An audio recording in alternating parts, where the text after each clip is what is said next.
In the previous chapter, we talked about the concept of the field, and in particular the electric field, as defined by the electric force divided by a point charge, a test charge here. So we could talk about the electric field from one particle, and we could talk about this basically as existing in all of space. We now want to take that sort of basic concept and now move it into some new and intriguing areas. And one of the things we want to first start talking about is electric potential. Now, I say the word potential, and the first thing that might come to mind is potential energy. This is something very related to potential, but it is not the same. So first, let's talk about how we would even talk about potential energy in the context of electrostatics. So if we're going to talk about potential energy, we should start talking about the concept that introduced us to this, the idea of work. Now, often you were just told how work was force times the distance you traveled, and that is a somewhat sort of general thing, but really the work was supposed to be force times distance dot product. And even this is under the assumption that the force provided is of constant magnitude and of constant direction. So really this is kind of just a special case. Really, work should be properly defined in the following way, that it is the negative integral of the force provided dot product with the distance the force is over, and this is over every little bit of distance traveled, so that way as the force changes over every little infinitesimal region, we can add all of that up into this proper form. So if we wanted to talk about this, we could then plug in what we know for the relationship between force and electric field and pop out and say what is the work done on an electric field. And if we just plug in what we had for electric field then, that's going to give us minus Q, integral of electric field dot distance that you have moved some sort of charge through, as you've moved through some sort of electric field with some amount of charge on you. This would be the amount of work you'd have to be doing in that sort of case. And the other thing that's supposed to define work, one of its key points of definition, is how it is actually the change of energy, particularly potential energy, in a system. So we now have a direct way of talking about between the change in potential energy and the electric field that you would be traveling through. And we see it has a relationship between the size of the charge that you have when you're moving through that. So if you are not charged at all, you wouldn't experience any force from the electric field. Kind of makes sense, since we know force of electric field is dependent on the multiplication between your charge and any other charge. But again, we could try using the same sort of thing as how we divided electric force by some test charge to get electric field. Maybe we could do the same sort of thing and talk generally. So let's bring in then a new concept. The concept then of potential. And because we've already used the letter U for potential energy, we have to use whatever letters we have left. And so we tend to use the letter capital V for electric potential, or potential in general, as the potential energy divided by that test charge that we originally had working with us. So this is very similar in form to what we saw with electric field, though the biggest difference you'll notice is the fact that this is a scalar quantity rather than a vector quantity as it was with an electric field. And if we plug in the same, then we can find that the change in electric potential is simply going to be negative integral of the electric field times the infinitesimal distance that you travel through an electric field and the integration of all those little infinitesimal parts. What this also means is that there is this nice relationship then between the electric potential change, that is delta V, and the work on your particle in question. So the work then is going to be your charge and the change in electric potential. And that is the key point here, is that it is change in electric potential that's going to make all the difference in the world. Let's look now at a simple case of some sort of particle as it's interacting with an electric field. So we can imagine, say, electric field lines in one direction of constant strength. And we could then have some sort of test charge there. Let's put a nice positive charge right there in the electric field. So we know what direction that particle should be moving. The direction of the field lines and the fact we have a positive charge means that this particle should be then moving downwardly. So suppose that it moves some distance d in that direction. And we know it should follow that line, so it's just going to go in a nice straight line. So our electric field will be of constant strength, and we're going to be moving parallel to that electric field. So supposing all of this is the case then doing our integral is actually going to be fairly simple. So the change in potential from where we end to where we started, so let's say this is where our ending point is going to be, and this is our starting point. That's our change in potential, so that's equal to our negative integral of E dot ds vectors.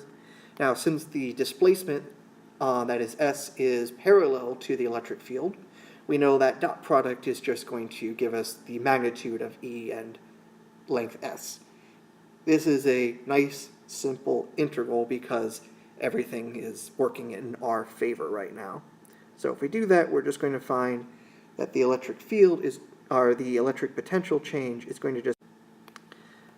So then if we make ourselves a little bit more spacious and we then try to look at what is the energy change, the potential energy change in our system, well, we know that delta U is equal to the charge of our particle times the change in potential.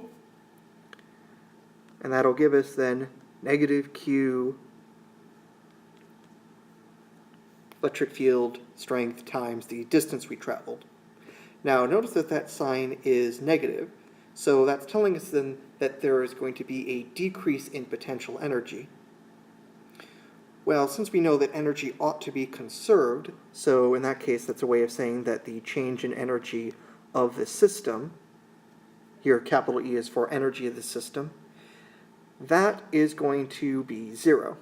There shouldn't be any change to that system unless we have something outside of it happening. So what this means is that if the potential is decreasing, the kinetic energy should be increasing. So basically this is just like saying you have a ball and you have dropped it in a gravitational field. You know that the force of gravity is downward, so if you drop the ball, it's going to be falling in the direction of that field, and it's going to be speeding up. So the potential will be decreasing as it's falling towards the ground, but the kinetic energy will be increasing. So energy conservation holds, and we have what you would expect. This object is going to speed up if it is a positive charge in a field like this and moving in the direction the field is going. Conversely, of course, it could mean that if you were to throw the ball upward, or this charged particle upward, it would actually start slowing down and eventually stopping. In that case, the potential energy would going up because then the distance here in our equation would actually be against the electric field. So when we did that original integral back over here, as you remember, that E dot ds should give us a minus sign if you were going up against the electric field. And so in that case, potential energy would be increasing. The total value here would be positive. And so from energy conservation, the kinetic energy would be decreasing and eventually slow and stop. Again, just like taking a ball and throwing it upward. So conceptually, almost identical. The only difference then is that this is supposed to depend on the charge rather than the mass. And of course, we can have positive or negative charges. You don't find too many negative masses in your day-to-day experience. Now suppose again we consider the simple, elegant point charge hanging around. Since we could originally talk about the electric field from such a charge simply as KQ over r squared r hat. And here I'm using k, but remember that's equal to 1 over 4 pi epsilon naught. You can use these interchangeably. Sometimes you might find some easier to use than others, but that's just to remind ourselves. Well, we could talk about the electric field from a single particle. We know there's a relationship between electric field and electric potential, so we should be able to figure out what is the potential from a given charge. Well, in that case, if we first looked at what we normally would put into our integral, the E dot ds portion, we could expand that out a little bit from what we've written up there before. So we got kq over r squared. We then have r hat dot ds. Again, s is supposed to represent the distance you're traveling, and so ds is a little infinitesimal region of just that. So if we want to take the integral, the thing that's really going to be making us pay attention is the fact that we have this dot product right here. Now, r hat is a unit vector, which basically means it has a length of 1, just in our unit system. So if we take this dot product here, in that case, then we know that r hat dot ds is just going to be the magnitude of r, which is 1, times the magnitude of ds, cosine theta, where theta is the angle between the direction of the electric field versus the direction that you are moving. Now, to think more about ds cosine theta, we want to look at this maybe a little bit more geometrically. So let's try drawing a picture to see what this might look like. So you can imagine you have an electric field line pointing in this direction, so that would be r hat. And you could also then imagine your infinitesimal distance vector ds over here, in which case this will be your angle theta. So if we wanted to look at it like this, we could basically start drawing ourselves a triangle here. So if we drew this as our right triangle, we see then the relationship between ds and that length there with cosine is the fact that this is the side here that we would be interested in, this part of the r vector. Now, because ds is supposed to be infinitesimally small, this vector here is going to be infinitesimally small, so this projection on there is actually infinitesimally small. Really, this means that this value here is equal to an infinitesimal bit of the r vector. So that actually means we can do this integral now quite easily. We had to do a little bit of geometric thinking and thinking about the calculus concept involved here. But it means now that we actually have an integral we can do. So if we then look at the change in potential, it's minus integral of electric field dot ds. Since we now can talk about E dot ds in a nice, relatively simple way, we can bring out some of the terms, such as k, q.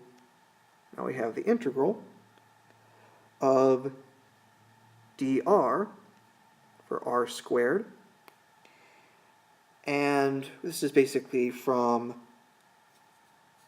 our original position, r1, to our final one, r2. We could say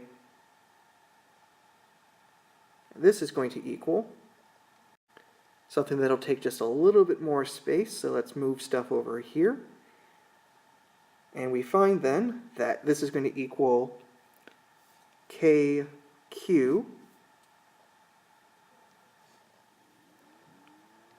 1 minus r2 minus r1 when we plugged in our integral limits, and a minus sign came out and when we did the integration. So this has the interesting feature that the electric potential change only matters from where you started and where you ended, not anything about how you got there. So that's a nice, interesting feature. It means that it's what we would say is path independent. All it cares about is the starting and ending point. In which case, then we can actually talk about electric potential change. Now we could just talk about the electric potential in general, just at a given point. And so, as you can probably guess then, it's just going to be, let's make a little bit of space here.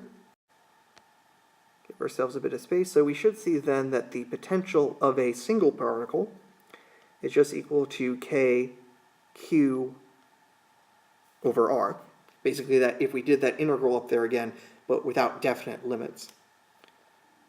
So this, of course, though, has one point of definition, that the potential equals 0 when r goes to infinity.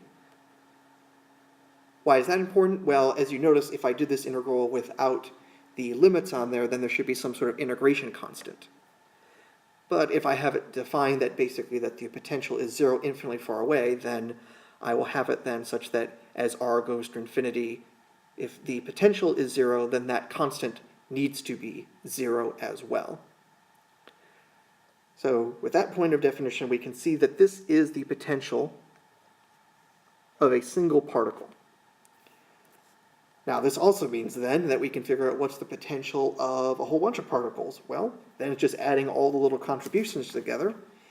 And in that case, of course, that means we could also then start doing a continuous distribution of charges, just like we did with the electric field. One last thing, though, that we should talk about is one more point of relation between potential and electric field. So again, above I have our definition of electric potential and how it relates to the electric field through integration. What if we wanted to look at some very small change of electric potential, an infinitesimally small amount, in which case we'd be talking about dV, the infinitesimal amount. Well, to get that from the equation above, you could basically just see that if we take the derivatives of both sides, getting rid of that integral on the right, then that should just leave us with negative E dot product ds. This should then indicate that there's also a differential form of how we could talk about the electric potential. So let's, for example, talk about just the electric field and then the electric potential in the x direction.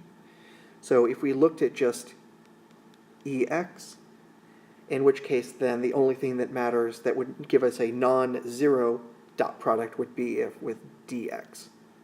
Because dy and dz coordinates, for example, are going to be perpendicular to the x component of the electric field, and so the cosine of when something perpendicular is just 0. So this is the only thing that'll matter. So if we just looked at that, and just looked at the change in potential in that direction, well, we could see then that if we looked at the little bit of change of potential in the x direction should give us the electric field in the x direction. Well, what this is telling us then is that an electric field exists when there is a change in potential. If a potential is of constant value, there is no electric field at all. So now we keep talking about this potential, and one of the terms that you've probably also heard with potential is the volt. So you get a battery, it says it's 1.5 volts. If you looked at intense electric fences, they'll say 100,000 volts or something crazy large to, scare you. But all that really matters actually is the change in potential, or the potential difference between two things. So the larger the potential difference, the greater the electric field is, and of course, as you can imagine, with a larger electric field, the more intensity you're going to have interacting with that sort of field, with anything that's charged. So anytime you actually see a battery or electric fence or anything else electronic that talks about the voltage, it's really telling you about the potential difference across the 2 points. So with a battery, it has a positive end, it has a negative end, and when it tells you it's a 1.5 volt potential, that's saying from the top to the bottom, if you plug wires across that, there will be a potential difference of 1.5 volts. Now, this is important because it means that whatever potential you want to say a given point in space has doesn't matter. You could say that that point has zero potential or it has a bazillion volts. It doesn't matter unless the point next to it has some sort of change in that potential. This is actually somewhat similar to what you've had in potential energy, where the height that you want to call height zero is ultimately arbitrary because all that matters was the change in potential energy that tells you anything interesting about the system. So if you said the system started with zero potential energy or a gazillion joules of potential energy, it doesn't matter because all that matters really is the change in potential energy that tells you how fast your object's going to go. So, for example, if I talked about some sort of ball above the table, well, I could talk about the potential energy it has relative to the table, based on how high it is from there, or I could talk about the potential difference it has with the ground, or to the center of the Earth. These will all give you different values, but they won't matter for when you're calculating how fast it'll hit the table at, because all that matters is how high it is above that table. Same thing here with electric potential. Only thing that matters is potential differences.